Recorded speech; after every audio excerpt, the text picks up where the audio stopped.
So hello ndabasuje rero abakozi ba Click Rwanda Real Estate. Ndashaka kubereka ko uyu munsi uko tubabwira uri munsi tubafitiye imari nziza ku mafaranga make cyane. So rero uyu munsi nabazaniye ahantu heza cyane, murahabona izi ni site ziri hano i Nyamata, ahantu heza cyane rwose, ahantu waza ugatura n'umuryango wawe n'inshuti zawe, ubundi ukabasha kubaka inzu yawe nziza, ni ahantu heza cyane.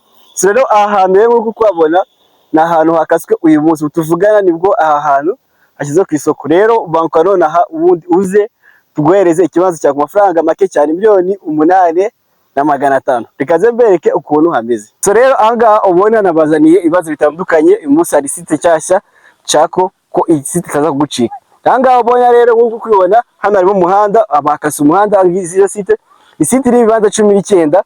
Ino niba ukeneye kino kibanza duhamagara kuri nimero ubona kuri screen yawe, ubundi ubashe kwikana ikibanza cyiza kiri ahantu heza, ahantu watura, ahantu hari iterambere, na ahantu heza cyane hari umuhanda rwose. So rero iki kibanza kiragusha amafaranga make cyane, miliyoni 8,500,000, ubundi ukikana ikibanza cyiza cyane. So rero tubaye ikaze, banguka unyarukire hano rwose, uvuye Nyamata mu mujyi kuhagira ukamotora amafaranga 1,000 cyo yirumva ko ni hafi rwose y'umuhanda, kandi ruguru yaho bajya kwashaka kaburimbo. So rero ntucikwe na mahirwe nawe adasanzwe ubonye ukeneye ikibanza, ukeneye ikibanza rwose, banguka uduhamagare tugufashe. So rero komeza rero uze udusure, twakugeze ku mafaranga make cyane, 8,500,000 yonyine, nuhimba abakomisiyoneri rwose. Banguka uze uyegukana ikibanza cyawe kuri miliyoni 8,500,000. Babwira yuko nibonye ino video kuri YouTube, komeza ukore subscribe kuri YouTube ya Click Rwanda Real Estate and Cars, and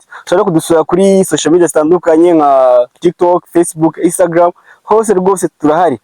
Dusure udufollowing kugira ngo ubashe kubona imari za make ku mafaranga meza cyane. So rero komeza rero tugushikariza usharinge video, ukore like, comment kugira ngo tubashe kubona tubane ku munsi ubundi.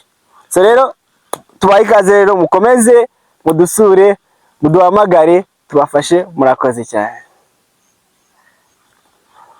Nkuko muri kubona rero murabona ko ni ahantu heza, cyane rwose, ni ahantu hari view nziza cyane.